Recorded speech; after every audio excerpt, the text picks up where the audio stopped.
Hoje nós vamos conversar sobre mais um programa de residência de um estado que eu nunca tinha feito antes, que é o estado de Pernambuco. Tem muita gente que me acompanha que é de Pernambuco, então eu tenho certeza que vai ser muito legal, tenho certeza que vocês vão gostar muito. E nós vamos conversar sobre a residência em nutrição clínica da Secretaria Estadual de Saúde de Pernambuco. E para falar sobre ela, eu convidei a Alessandra. Vou colocar a Alessandra aqui na tela. Alessandra, seja muito bem-vinda. Olá, boa tarde. Pronto, Tudo gente, vou bem? só introduzir aqui, vou apresentar a Alessandra rapidinho. A Alessandra é de Pernambuco, ela é nutricionista formada pela Universidade de Guararapes, ela se formou em 2018, e aí no ano de 2021 ela ingressou na residência. A residência dela é uniprofissional, né? A residência em nutrição clínica da Secretaria Estadual de Saúde de Pernambuco, e ela é lotada no Hospital da Restauração. Então, lá no edital da CSPE, existem vários locais, né, para residência em nutrição clínica, e ela vai conversar com a gente um pouquinho sobre como é que funciona, né, a rotina dela lá no Hospital da Restauração, como é que vem sendo, né, ela é R2, então ela já está no segundo ano de residência, já viveu muita coisa, né, então ela vai contar um pouquinho para a gente e vai falar também um pouquinho da história dela. Então, Alessandra, pode ficar à vontade, pode começar contando um pouquinho de como é que foi a tua trajetória até aqui, né? Até começar a residência. Certo. Como ela bem me apresentou, um prazer estar aqui. Acompanhei muito durante o meu processo de estudo para a residência. Como o Rick mesmo falou, eu me formei em 2018, mas eu só ingressei na residência em 2021. Eu tentei a prova por 3 vezes e passei na terceira, porque eu tinha muito na minha mente a questão de que aquilo que eu tinha aprendido na faculdade, aquela nutrição mais básica, era o suficiente para conseguir ingressar na prova da residência. E a gente sabe que não é somente isso, até porque dentro da área de saúde os assuntos eles estão se atualizando a cada minuto. Então a gente precisa acompanhar essa atualização. Então eu tentei, assim que terminei a faculdade, né, no ano de 2018, eu fiz a primeira tentativa, tentei novamente no ano de 2019, e aí em 2020, né, que é quando a gente presta a prova para o ano seguinte, eu parei para estudar não somente os assuntos da prova, mas também os assuntos da banca, ou melhor, estudar a banca, né, a forma que ela aborda determinado assunto. E aí prestei a prova em 2020 e ingressei na residência em 2021. Então, em 2020 eu realmente parei não só para estudar os assuntos da prova, como também a forma que a banca abordava esses assuntos. E aí prestei a prova em 2020 e ingressei na residência em 2021. Então, o processo até esse ingresso foram de 3 anos, né, desde do término do curso superior. E aí, nesses 3 anos, eu aproveitei para melhorar currículo, né, que é uma coisa que conta no processo de residência, então, apresentação de trabalhos, publicações, para enriquecer essa nota e ficar mais tranquila, digamos assim, o ingresso na residência. Então, o processo foi E eu, basicamente esse. pronto. Tu falou uma coisa assim muito importante que eu acredito que é assim realmente é essencial para dar de dica, né, para a galera, essa questão Uhum. de você perceber que tem que estar sempre se atualizando, né? Só você ter feito a disciplina lá na faculdade não adianta muito, claro que você vai ter a bagagem, é muito importante, mas principalmente as provas de residência gostam de cobrar muita coisa bem atualizada, né? Então sai diretriz Exatamente. nova, sai documento novo, e você tem que estar estudando, porque é isso que vai cair. Então, uma dica importantíssima que você deu aí. E aí, a Alessandra, me conta assim, em relação a esse período que você passou, né, que foram esses 3 anos se preparando e tudo mais, me conta assim um pouquinho o que é que você aprendeu com os seus erros dessas primeiras reprovações, né? O que é que você, além disso, né, você percebeu que não dava para fazer a prova sem estudar mesmo em si, mas Uhum. alguma coisa que você fez que você acabou mudando, né? Mudou de estratégia, algo assim do tipo, que sirva de lição, né, para a galera. Esse primeiro ano, que foi o ano que eu tive assim que eu terminei, ou melhor, que eu tentei a prova assim que eu terminei, eu não, com esse ano, digamos assim, que eu não consegui aprender, até porque é, ainda não estava maduro o suficiente o que seria a prova da residência, o que é que eu estava esperando com aquilo. Eu realmente tentei por uma experiência. Mas aí o segundo ano, quando eu entrei num curso e fui estudar a partir daí, é, nessa primeira tentativa, digamos assim, após a primeira reprovação, eu mudei a estratégia para realmente estudar, tentar estudar. Porém, a forma que as questões são abordadas também influencia muito, porque não adianta somente você estudar se você não conhece a banca, né? Tem umas bancas que elas adoram verdadeiro e falso, outras seguem exatamente ao pé da letra que está escrito no livro. E qual é a referência bibliográfica que aquela prova usa? Então, partindo aí desse segundo ano que eu tentei, também não foi possível conseguir, eu mudei a estratégia dessa forma. Então, a partir daquilo ali, eu pegava uma questão da prova que eu tinha errado, que eu tinha feito e não tinha conseguido, e aí eu, meu Deus, onde é que está essa referência? Foi tal autor que disse, então eu vou estudar esse assunto por esse determinado autor. E completar com outras referências a partir das dúvidas que surgissem daquele determinado assunto. E fui fazendo dessa forma. E aí, posteriormente, respondendo questões todo dia, porque eu, particularmente, que ainda tem isso, né? A forma que a gente consegue estudar. Eu, particularmente, gosto de responder questões. E aí, se eu acertei, ok. Fico mais segura também se eu errei. Aí eu vou partir para estudar aquele assunto a partir daquele erro. Por que, que eu errei? O que é que eu estou errando? E tirar minhas dúvidas a partir disso. Então, passei a responder mais questões e procurar a referência bibliográfica daquelas questões que saíram ali. A banca que faz a prova daqui da CSPS, ela gosta muito, é o tipo de banca que segue exatamente o que está escrito naquela referência. Então, se você lê uma vez, quando você bate o olho na prova, você diz, opa, eu já vi isso em algum lugar, porque já está escrito de forma exatamente como está no livro, como está na diretriz. Então, essa foi a forma que eu achei de estratégia de conseguir mudar a forma.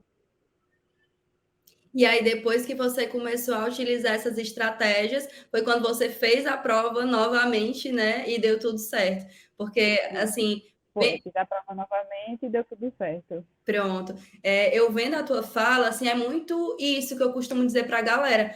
Cada prova é uma prova. Não adianta você pegar simplesmente, vou estudar os conteúdos de nutrição para fazer prova de residência e sair pegando qualquer coisa. Você tem que realmente analisar aquela prova que você vai fazer, analisar a banca, tudo isso que você falou. Achei genial, foi uma grande virada, né? Tanto você começou de fato a estudar, Oh, quanto você começou a estudar do jeito certo. foi, foi muito a mudança da forma de estudar e assim, você encontrar o melhor para você, para mim é resolver questões, mas para outra pessoa pode ser fazer resumos, para outra pode ser explicar, para outra pode ser assistir uma videoaula. Então, você encontrar a forma de você absorver melhor o conteúdo muda completamente a forma de você estudar.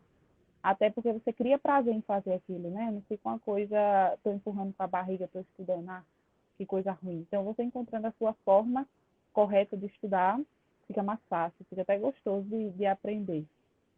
Exatamente, perfeito.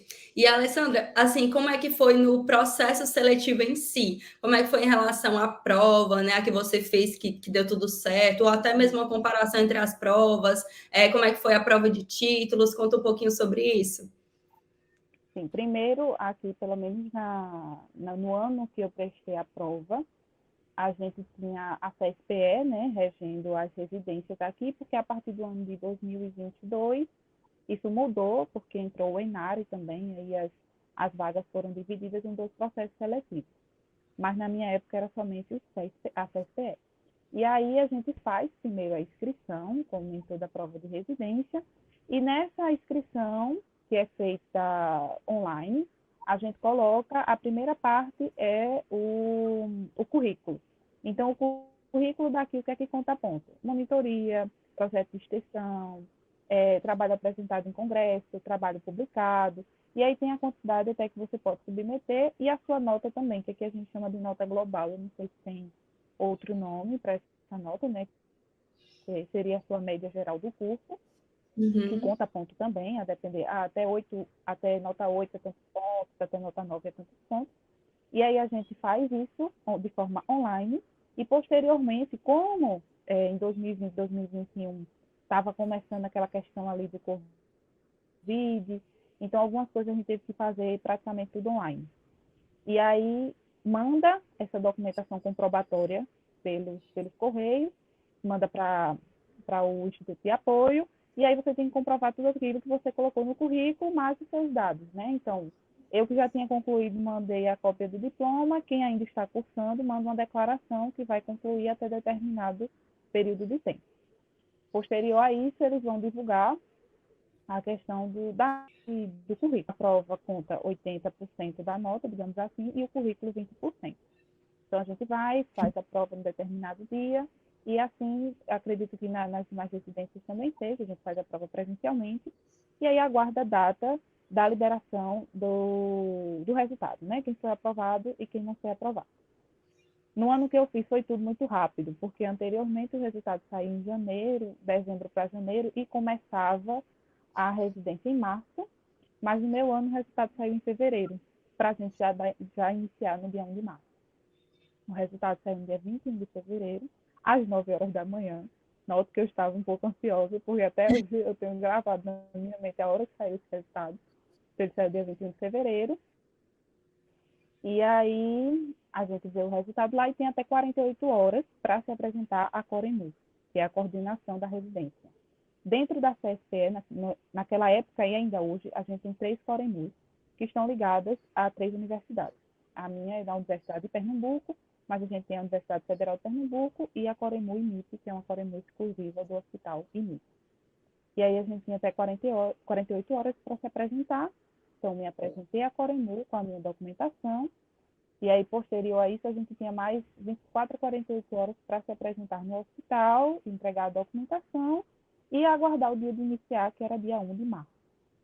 E aí tivemos um período de 9 dias, mais ou menos, para resolver essas questões de apresentação de documentos e apresentação ao hospital também. Tem ainda as questões aqui de remanejamento e tudo mais, mas não aconteceu de eu ser remanejada, não. Fiquei no hospital que eu já estava lotada mesmo, mas em caso de remanejamentos, você se apresenta ao hospital para o qual você foi remanejado, e caso seja de coremus diferentes, né, porque pode acontecer de você cair em uma coordenação diferente, você se apresenta à universidade desse hospital e, posterior a ele, o mesmo fluxo da primeira entrada, digamos assim. Pronto, perfeito. E aí, Alessandra, já passando aí para a residência em si, né? Como é que foi quando você começou a residência, né? Como é que foi esse primeiro contato? É residência em nutrição clínica, né? De forma geral. E aí, como é que foi isso? Como é que foi esse início? Bom, aqui o Hospital da Restauração, para quem é de Recife, vai conhecer, assim só pelo nome, é um hospital que ele está sempre na mídia, digamos assim, pelos casos que ele recebe. Então, eu tinha, assim, uma ansiedade de como seria o contato com os pacientes desse hospital. A gente é referência em trauma, em neurocirurgia, e aí eu ficava, meu Deus, como é que vai ser, meu, o que é que eu vou fazer lá, com que pacientes eu terei contato. E aí, lá onde eu estou lotada, porque dentro da residência acho que é uma palavra que encaixa muito bem. Tudo depende, tudo varia. Tanto de onde você está, tanto da especialidade que você escolheu fazer. Então, pelo menos dentro do Hospital da Restauração, no primeiro ano de residência, a gente roda em todos os setores. Então, nós temos pelo menos, se eu for contar agora, uns 9 a 10 setores. É basicamente isso, porque a gente tem um mês de rodízio externo e um mês de férias. Então, os outros 10 meses a gente está rodando nos setores do hospital.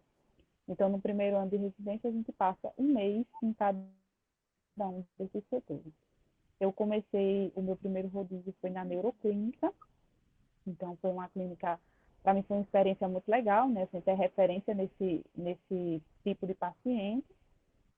E aí comecei a rodar lá, a gente tem as enfermarias, e o contato do residente de nutrição clínica no Hospital da Restauração é com os pacientes na enfermaria.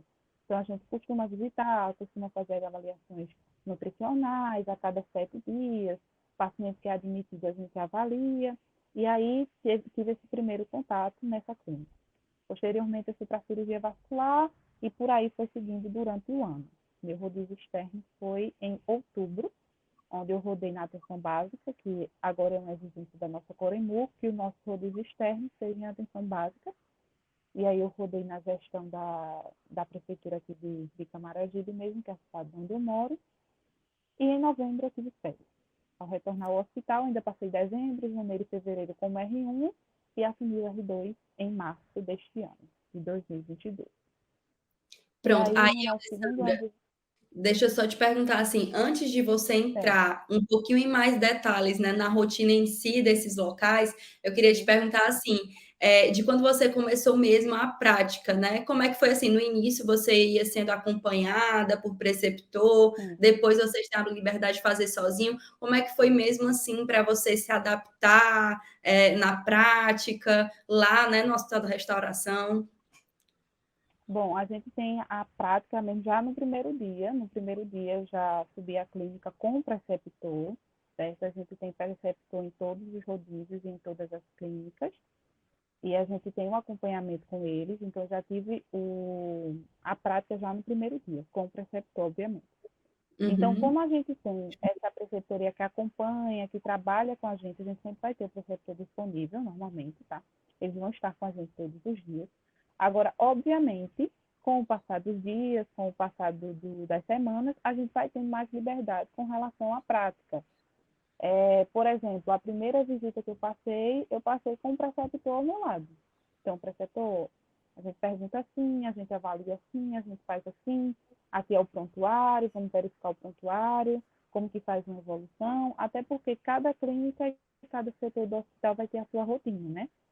E aí, posteriormente a isso, com o passar dos dias, aí eu já passava a visita sozinha, o preceptor ficava na enfermaria observando, fazia uma avaliação, abria uma ficha, fazia uma evolução, mas sempre a gente vai ter o apoio e o acompanhamento do preceptor. Normalmente a gente não fica sozinho na clínica, no R1. Agora, obviamente, a liberdade de fazer os procedimentos a gente vai ganhando com o passar dos dias. Sim. Pronto. E aí, Alessandra, assim, antes ainda da rotina, eu Uhum. queria que tu me falasse, né, algumas coisinhas gerais da tua residência, assim, como é que funciona? A gente sabe que tem a distribuição de carga horária prática e teórica, né, que é bem mais prática, isso em toda residência, mas como é que funcionam as aulas? Quando é que tem aulas?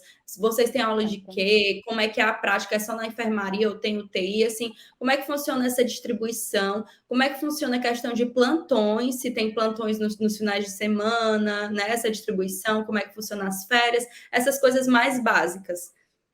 Certo. A nossa carga horária são 60 horas semanais, né? 60 horas presenciais. Então, pelo menos lá no hospital funciona assim. A gente tem a semana, né? Nossa semana tem 7 dias. E aí a gente vai ter um dia do final de semana completo de folga. Então, se esse sábado eu trabalho, no próximo eu folgo. E aí no próximo eu trabalho, no próximo eu folgo. E assim vai, durante o primeiro ano de residência. E dentro da semana, assim, segunda a sexta, tem 2 dias da semana que a gente dá só meio plantão. Então, por exemplo, hoje mesmo eu dei plantão agora de manhã e estou de folga agora à tarde. A mesma coisa funciona para o R1. 2 vezes na semana ele vai ter folga durante a tarde e vai trabalhar pela manhã.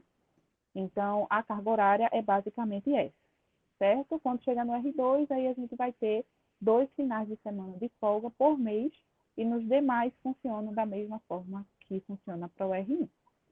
Com relação à carga prática e à carga teórica, a gente vai estar sempre no hospital nesses dias, exceto em dias que a gente tem aula. E aí a aula depende da cadeira que a gente está pagando naquele momento e da disciplina que a gente está pagando naquele momento. A gente paga metodologia científica, enteral e parenteral, ética e bioética, análise estatística, essas são algumas das cadeiras que a gente paga durante a residência aqui. E aí, a carga horária da aula, né, da teoria, vai depender também da cadeira. Então, algumas aulas, por exemplo, pode ser de segunda a sexta no horário da tarde, e aí a gente é liberada do plantão para ir para essas aulas, sem precisar pagar a hora depois, digamos assim. Ou pode ser segunda, quarta, sexta, ou somente terça e quinta. Então, realmente depende da aula que a gente vai ter naquele momento, certo? E do professor da disponibilidade do professor que vai ministrar aquela aula. Mas aí é basicamente isso. Dentro da carga teórica, a gente ainda tem aqueles trabalhos que já são fixos nos nossos cronogramas.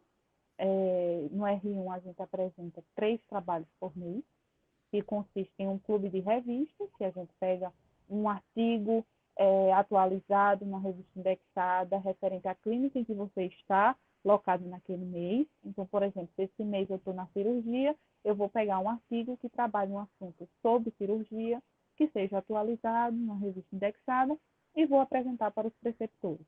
Isso é o Clube Revista.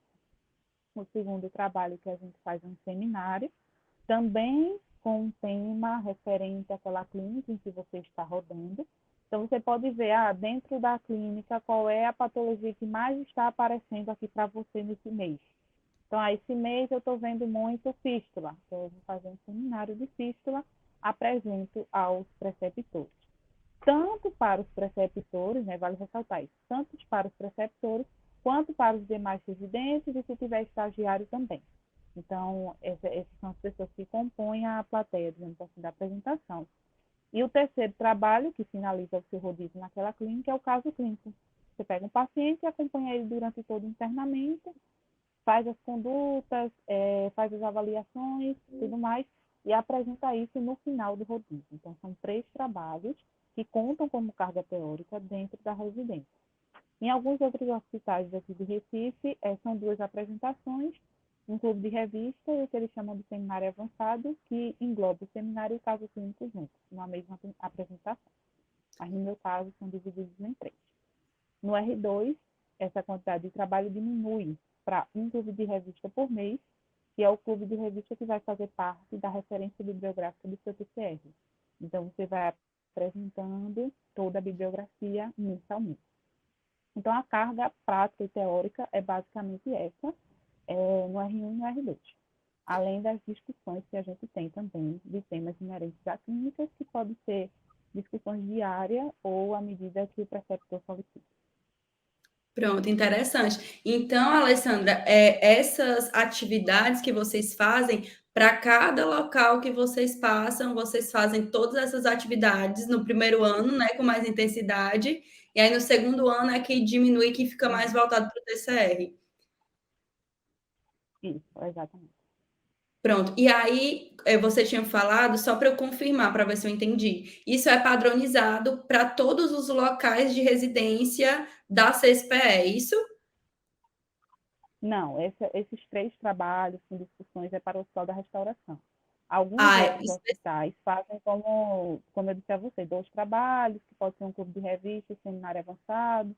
Em alguns outros, eles fazem 3, sendo 2 clubes de revista e um seminário. Então, isso fica bem aberto a cada hospital do CIDIF, junto com a coordenação. pronto, são atividades meio que parecidas, mas a padronização mesmo acontece em cada um desses locais, né? Pronto. E aí, Alessandra, deixa eu te perguntar também, assim, agora entrando, né, mais para a rotina da residência em si.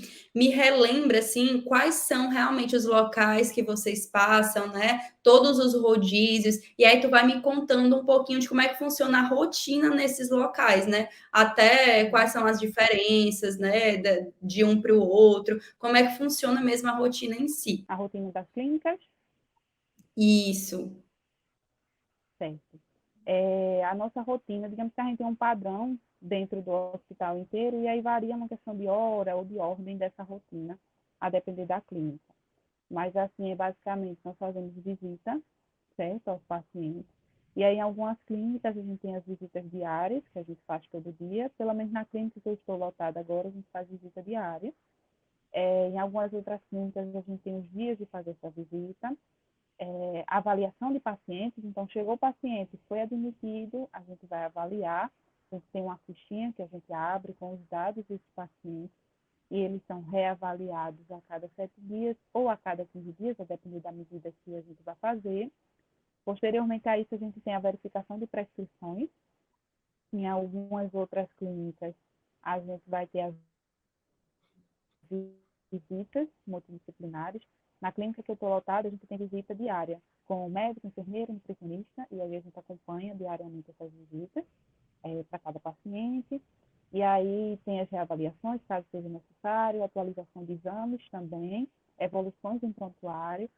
Em algumas clínicas a gente tem rotina mesmo. Segunda evolui tal leito, terça evolui tal leito.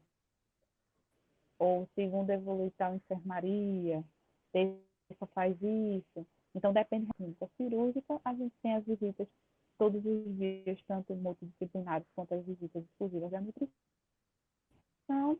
avaliação de pacientes, atualização de exames, evolução de determinados pacientes, prescrições, aí isso a gente faz pela parte da manhã, normalmente, né? À tarde a gente volta, faz a conferência, digamos assim, se estão todos os pacientes ainda, se tivemos mais alguma admissão, se teve alguma admissão, a gente faz todo o processo de avaliação e admissão do paciente, a liberação das dietas que estiverem faltando, e aí a rotina da tarde ela vai variando mais a depender das pendências que a gente tem para fazer. O que é que ficou faltando da manhã, ou se chegou o paciente, se voltou cirurgia, se tem alguma nota operatória para verificar. Então, fica a variar mesmo do que aconteceu pela manhã. Então, a rotina no hospital é basicamente essa. O que muda é a ordem nas clínicas pelo horário. Certo. E aí, Alessandra, me relembra, eu acho que você falou alguns locais, mas não falou todos. Assim, quais são todos os setores que vocês passam? Não, pronto, eu vou falando aqui, porque para eu me lembrar, eu tenho que me lembrar da ordem do hospital por andar, que aí fica mais fácil para a gente decorar. A gente tem, por exemplo, no térreo do hospital, a emergência clínica, onde ela vai receber a parte de AVC, por exemplo, ou paciente com hemorragia digestiva, que a gente recebe bastante. No primeiro andar, a gente vai ter a emergência do trauma, como eu falei anteriormente. A gente é referência nessa parte de trauma aqui em Recife. Normalmente, acidentes grandes ou explosões, esse tipo de coisa, normalmente vai lá para o hospital. E aí a gente tem essa emergência do trauma e a emergência pediátrica. Só que essas três emergências que eu falei, normalmente nós, residentes, enquanto rodízio obrigatório, a gente passa ou na emergência clínica ou na emergência pediátrica, certo? Já houve algumas outras situações do residente precisar rodar na clínica do trauma, mas não é comum. Agora a gente vai lá com o preceptor, é uma clínica que a gente tem acesso até para conhecer, porque faz parte do hospital. Seguindo esse fluxo, a gente vai ter as UTIs, que são as UTIs pediátricas, que a gente tem tanto a UTI pediátrica de crianças mais agudas, quanto a UTI pediátrica de crianças mais crônicas, são crianças que estão lá há alguns anos já. A UTI adultos, que a gente também é um setor que a gente roda, e a UTQ, que é a Unidade de Tratamento de Queimados, que é uma das únicas que a gente tem aqui em Recife. Então, a gente recebe bastante esse fluxo de pacientes queimados e a gente faz rodízio lá também. A gente vai ter a pediatria em si, que não faz parte da UTI, a enfermaria pediátrica. Vamos ter neurocirurgia, que aí a gente não é normal, assim, não é um costume ter um rodízio na neurocirurgia, mas pode acontecer de ter nas enfermarias, porque agora a gente tem uma UTI de neurocirurgia. Então, entrou o rodízio da UTI de neurocirurgia, e aí as enfermarias elas ficam a depender da coordenação, colocar no rodízio. A gente tem setores de trauma, de traumato, de ortopedia, também que varia. Tanto a de neurocirurgia quanto a de ortopedia é uma decisão conjunta da coordenação do hospital para onde o residente vai. Então, pode acontecer de ir e pode acontecer de não ir, a dependendo de como está os rodízios. E aí a gente chega nas cirurgias, que são a cirurgia vascular, que a gente tem bastante, e a cirurgia geral, que é o CTC lotada, e temos a neuroclínica e a clínica médica. São os últimos dois setores. Então, de todos o que eu falei, o que fica assim na pendência, digamos, de ter ou não, é a unidade de trauma, a ortopedia traumato e a neurocirurgia. Pronto. E aí, deixa eu te perguntar, Alessandra, assim, desses locais, né? Você já passou por vários deles, né? Que você já está no segundo ano. Qual foi o local, assim, que você se identificou mais? Ou algum que você teve, assim, uma experiência muito incrível, muito legal, que você possa compartilhar aqui? Me conta um pouquinho, assim, de algo que você viveu na residência. Assim, falando disso, eu já dou um spoiler, né? Porque assim, no segundo ano de residência a gente escolhe um setor para ficar. Então, no segundo ano a Uhum. gente passa o ano inteiro nesse setor. E aí é o Ah, setor da cirurgia geral, né? Tem todo o meu coração, que é a parte de cirurgia, mas eu também fico muito balançada com pacientes críticos.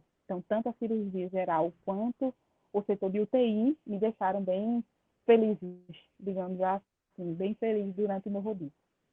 Mas optei pela cirurgia, então atualmente eu sou R2 da clínica cirúrgica, lá do Hospital da Restauração.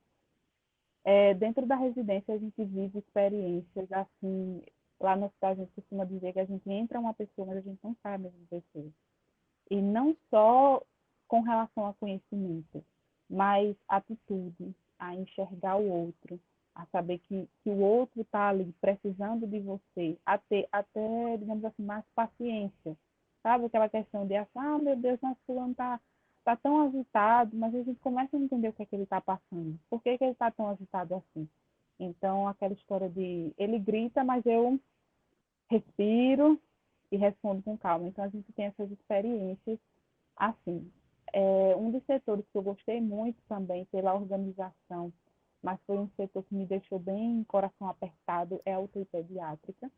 Eu saí da faculdade querendo pediatria, mas quando eu me deparei assim com a criança, realmente aquele paciente pediátrico crítico, passando por todo aquele processo, e você acaba, eu acho que o mais difícil da residência é aprender a não se apegar a determinados pacientes, porque você sabe o fluxo natural das coisas, e aí é se apegar a um paciente e você cuidar e a equipe fazer o possível e o impossível por ele, mas no final o Papai do Céu leva e a gente fica assim, bem arrasado.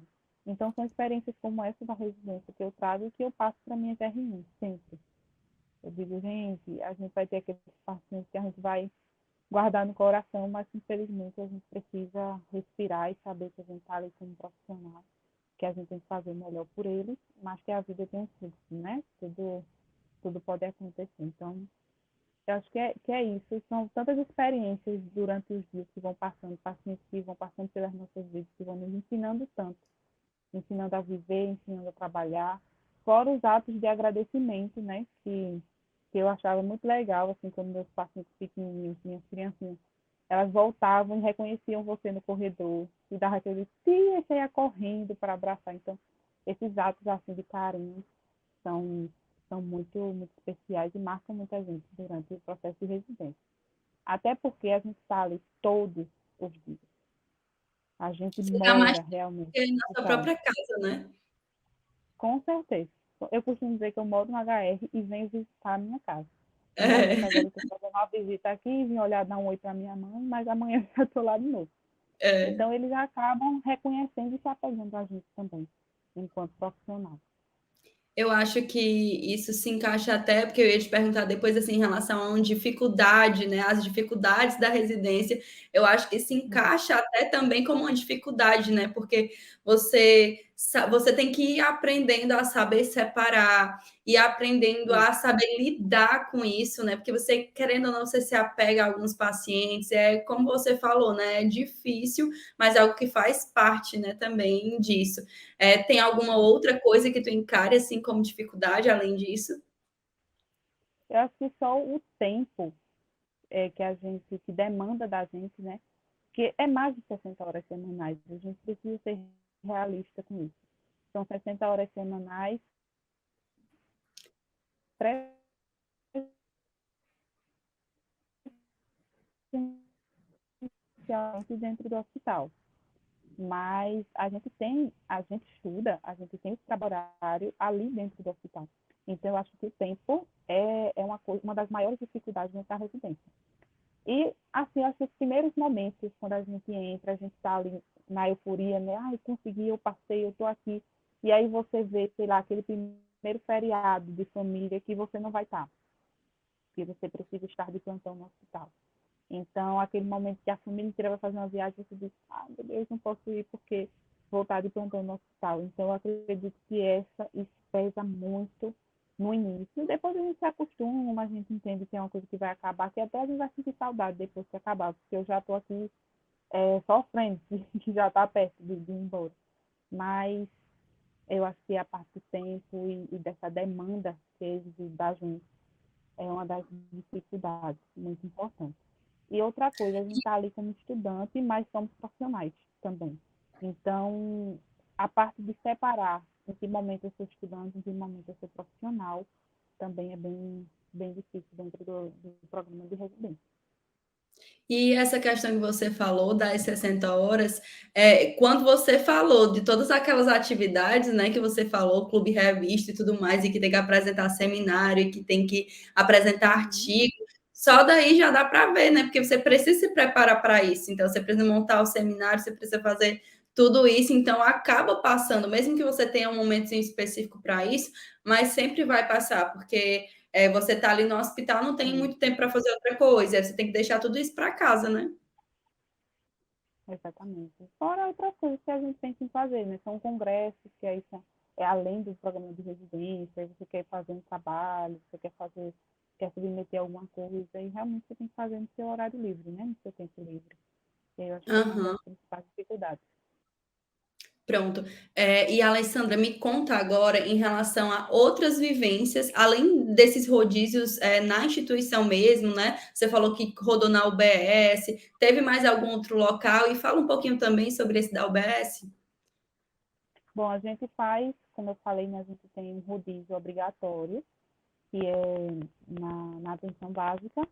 E aí aqui a gente tem normalmente os NAFs, né, dentro dos núcleos de apoio, dentro das UBS, que aí tem os nutricionistas.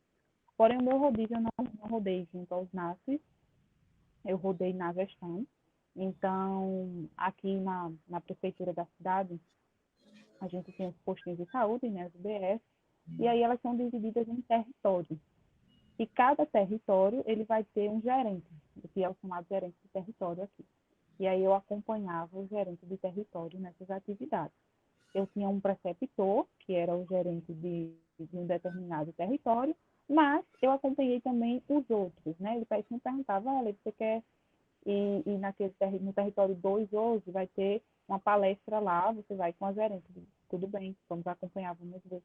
E aí lá a gente fazia, pelo menos eu fazia alguns relatórios para apresentar para ele, relatório de como estavam as ações do PNAE, por exemplo, acompanhei algumas ações do PNAE, acompanhei algumas reuniões de discussão de casos dentro da UBS, que é uma visão assim que eu não tinha enquanto usuária do SUS.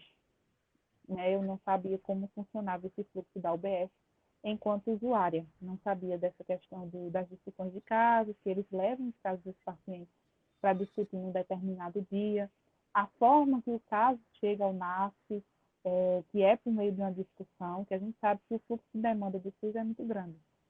E aí não temos profissionais suficientes para essa demanda.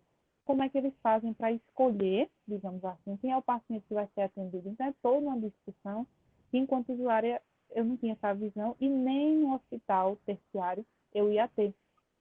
E a gente comenta bastante lá, pelo menos lá no hospital, né, a gente tem a clínica vascular, que se a porta de entrada, se a UBS, essa parte inicial fosse, como é que eu posso dizer, tivesse um maior acompanhamento, tivesse mais profissionais, talvez não estivesse na grande lotação que a gente tem, que recebemos muitos pacientes assim, diabéticos, quando vai ver, já está no estágio bem avançado. E aí eu achei muito interessante esse rodízio na atenção básica. A gente não costuma rodar em outros hospitais porque a gente tem, digamos que, clínicas suficientes para compor o rodízio de um ano. Mas a gente tem alguns outros hospitais em que eles têm uma ligação entre um residente roda em um hospital e eles mandam um deles para outro, e assim é feito. Porém, na restauração a gente não tem. O único rodízio externo é esse. E a vivência da gente é realmente clínica com os pacientes que a gente tem nesses setores que eu falei anteriormente. Pronto. Então, no de vocês não tem, geralmente, né, em todas as residências do Brasil, tem aquele estágio eletivo, que é opcional, que você pode sair, escolher um outro estado, ou até mesmo Sim. outro país, né? Eu sempre gosto de perguntar para saber. No de vocês, acontece ou não acontece? Porque você realmente, né, tem muitas clínicas para passar e vocês têm uma vivência muito completa, né, dentro da nutrição clínica lá. Mas existe, tem gente que sai? Esse rodízio ele existia e era justamente esse que agora é o obrigatório em atenção básica, pelo menos na minha Coremu, ele é obrigatório, mas em outras Coremus não. Em outras Coremus permanece esse rodízio, onde você opta para onde você vai, opta por estado, outro país, outro hospital, aí fica realmente a seu critério. Isso também pode acontecer. Eu quero rodar na atenção básica de outro estado, não tem problema, contanto que o foco seja a atenção básica. Pelo menos até o momento, ele é um estágio obrigatório. Pronto, entendi. Então é como se tivesse se tornado obrigatório e voltado para a atenção básica, né? Isso, exatamente. Mas aí Pronto. é a nossa escolha para onde a gente vai rodar, né? Tanto que eu optei por rodar aqui na minha cidade, porque ficava mais próximo de casa, até para tranquilizar um pouco mais. Então vocês escolhem a unidade básica de saúde. Uhum. Pronto, entendi, perfeito. Pois, Alessandra, acho que deu para a gente conversar bastante, né, sobre a residência, da tal da restauração.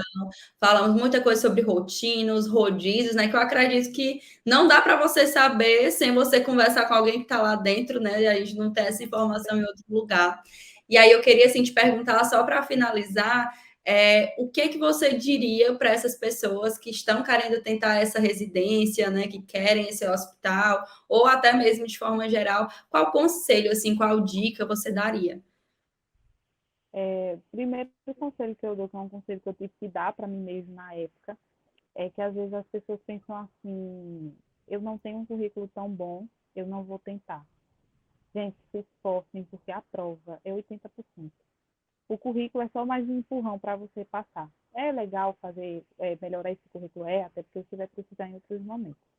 Mas não deixem que isso pare, que isso impeça vocês de fazer. Porque, como eu já falei, não é 20%. Então, se você se esforça, se você faz uma boa prova, você consegue sim entrar na residência. O segundo ponto é justamente aquela virada de chave que me fez passar, que seria: não estude somente os assuntos, vocês precisam conhecer a banca a qual vocês vão prestar a residência. Saber como a banca faz, responde questões de outros anos. Se não tiver disponível, porque eu sei que tem algumas residências que não disponibilizam a prova, né, algumas questões, fala com alguma pessoa que já entrou, né, se ela tem essa prova para disponibilizar, ou se ela sabe dizer mais ou menos como foi as questões. Mas é muito importante conhecer a banca e estar sempre se atualizando, principalmente em relação às diretrizes, que são os mais cobrados assim, de atuais. Né? Porque livros, eles se atualizam a cada 3, 4 anos até. Mas as diretrizes, a gente tem diretrizes que às vezes saem de 2 em 2 anos, assuntos novos surgindo o tempo inteiro, né? A gente viu que recentemente foi Covid, e agora tem mais doenças aparecendo. Então, é isso, é atualização e não desistir por conta de currículo, digamos.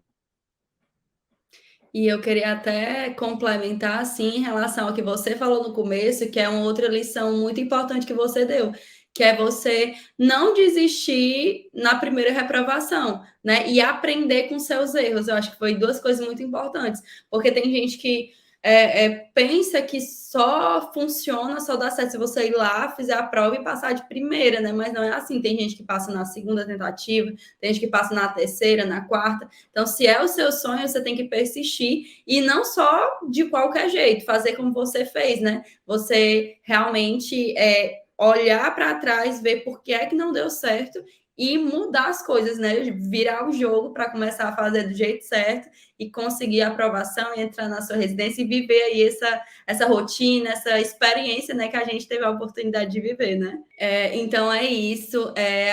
A Alessandra conseguiu aqui falar muita coisa, né, sobre a rotina. Espero que tenha ajudado. Tenho certeza que sim, né? Tenho certeza que vai ajudar muito. Quero te agradecer, Alessandra, pela participação. Foi muito bom ter você aqui, né? E até o próximo episódio, gente. Toda semana tem episódio novo. Já tem vários podcasts gravados de residências diferentes, né? Então acompanhem, assistam, porque conhecer diferentes realidades, conhecer diferentes especialidades vai ajudar vocês a realmente encontrar aquela que faz o olho brilhar mais, né? Que vocês tenham uma identificação maior. Então é isso. Um beijo e até o próximo episódio.